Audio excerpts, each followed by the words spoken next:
जब तक तुम इस पृथ्वी पर जीवित रहोगे, तब तक तुम प्रभु अपने पूर्वजों के ईश्वर द्वारा अपने अधिकार में दिए गए उस देश में इन आदेशों और विधियों का सावधानी से पालन करोगे।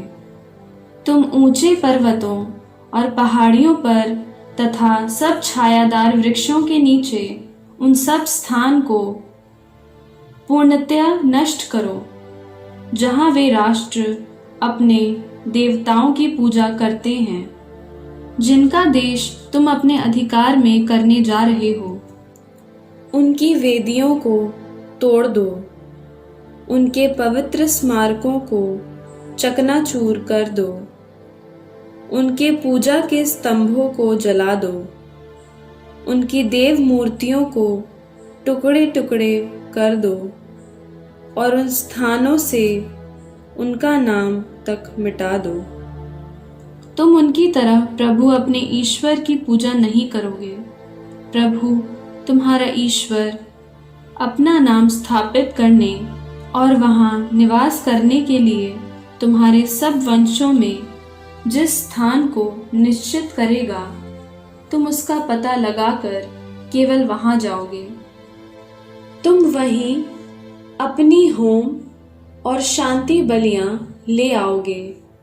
अपने दशमांश और अन्य चढ़ावे मन्नतों की या स्वेच्छा से अर्पित बलियां और अपनी गायों तथा भेड़ बकरियों के पहलौठे।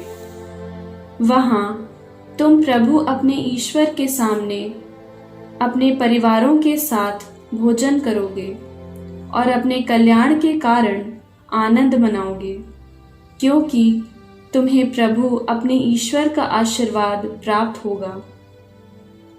तुम वहां वैसा आचरण नहीं करोगे जैसा हम यहाँ करते हैं।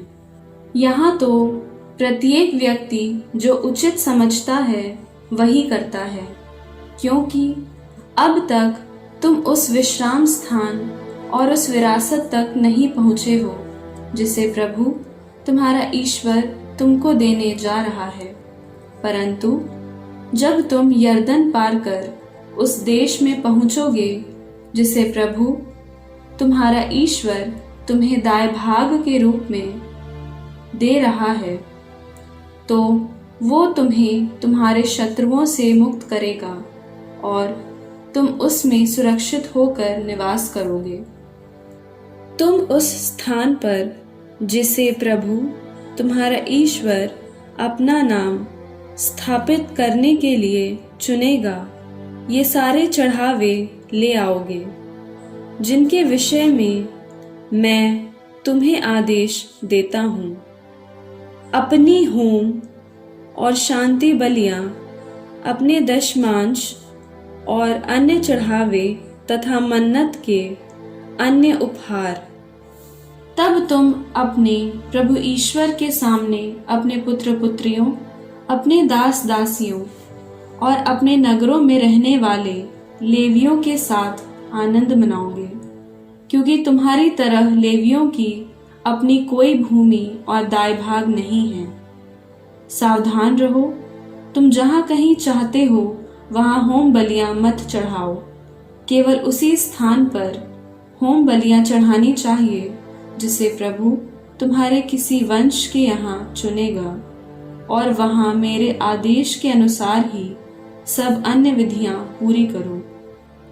फिर भी तुम अपने सब नगरों में जब चाहो कोई पशु मार सकते हो, जैसा कि प्रभु का आशीर्वाद तुमको प्राप्त है। सब लोग, चाहे वे शुद्ध हों या अशुद्ध, उसे खा सकते हैं, मानो वो किसी चिकारे या हरिण का मांस हो। किंतु तुम रक्त का उपभोग नहीं करोगे। तुम उसे निकालकर पानी की तरह जमीन पर बहा दोगे। अपने किसी भी नगर में तुम अपने अनाज, अपनी अंगूरी या अपने तेल का दशमांश, अपने मवेशी और भेड़ बकरियों के पहलौठे, मन्नत की अपनी बलियां, स्वेच्छा से अर्पित बलियां और अन्य चढ़ावे नहीं खाओगे, बल्कि प्रभु अपने ईश्वर के सामने अपने पुत्र पुत्रियों, अपने दास दासियों और अपने नगरों में रहने वाले लेवियों के साथ उन्हें उस स्थान पर खाओगे जिसका चुनाव प्रभु तुम्हारा ईश्वर करेगा। वहीं तुम अपने सब कामों की सफलता के लिए प्रभु अपने ईश्वर के सामने आनंद मनाओगे। जब तक तुम अपने उस देश में रहो तब तक लेवियों को नहीं भुलाओ।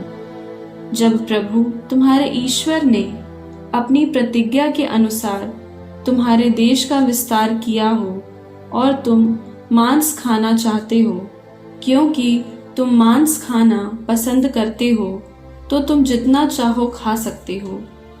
यदि वो स्थान तुम्हारे यहाँ से अधिक दूर हो जिसे प्रभु तुम्हारा ईश्वर अपना नाम स्थापित करने के लिए चुनता है, तो तुम अपने मवेशी या भेड़ बकरियों में से जिन्हें प्रभु ने तुम्हें दिया है, कोई भी पशु बताए हुए नियमों के अनुसार मार सकते हो और अपने नगरों में जितना चाहो खा सकते हो। सब लोग चाहे वे शुद्ध हों या अशुद्ध उसे खा सकते हैं, मानो वो कोई चिकारा या हरिण हो। किंतु तुम रक्त का उपभोग नहीं करोगे, क्योंकि रक्त में जीवन शक्ति है और वो मांस खाना वर्जित है जिसमें जीवन शक्ति है। तुम रक्त का उपभोग नहीं करोगे, तुम उसे निकालकर पानी की तरह बहा दोगे, उसका उपभोग नहीं करो। इससे तुम्हारा और तुम्हारे बाद तुम्हारी संतति का कल्याण होगा, क्योंकि तुम प्रभु की इच्छा के अनुसार आचरण करोगे। किंतु तुम अपने पवित्र चढ़ावे और मन्नत के उपहार उस स्थान में ले जाओगे जिसे प्रभु चुनता है। तुम अपनी होम बलियों का मांस और रक्त प्रभु की वेदी पर चढ़ाओगे। शांति बलियों का रक्त वेदी पर उंडेला जाए, किंतु तुम्हें उनका मांस खाने की अनुमति है। उन सब आदेशों का सावधानी से पालन करो जो मैं आज तुम्हें दे रहा हूँ। इससे तुम्हारा और तुम्हारी संतति का कल्याण होगा, क्योंकि तुम वही करोगे जो प्रभु की दृष्टि में उचित है।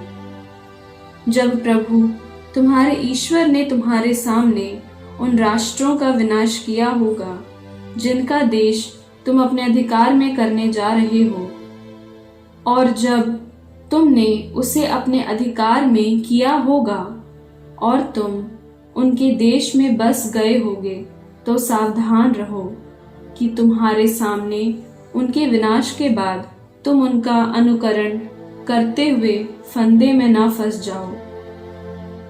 उनके देवताओं के विषय में ये मत पूछो, वे राष्ट्र अपने देवताओं की पूजा किस प्रकार करते थे, हम उसी प्रकार क्यों ना करें।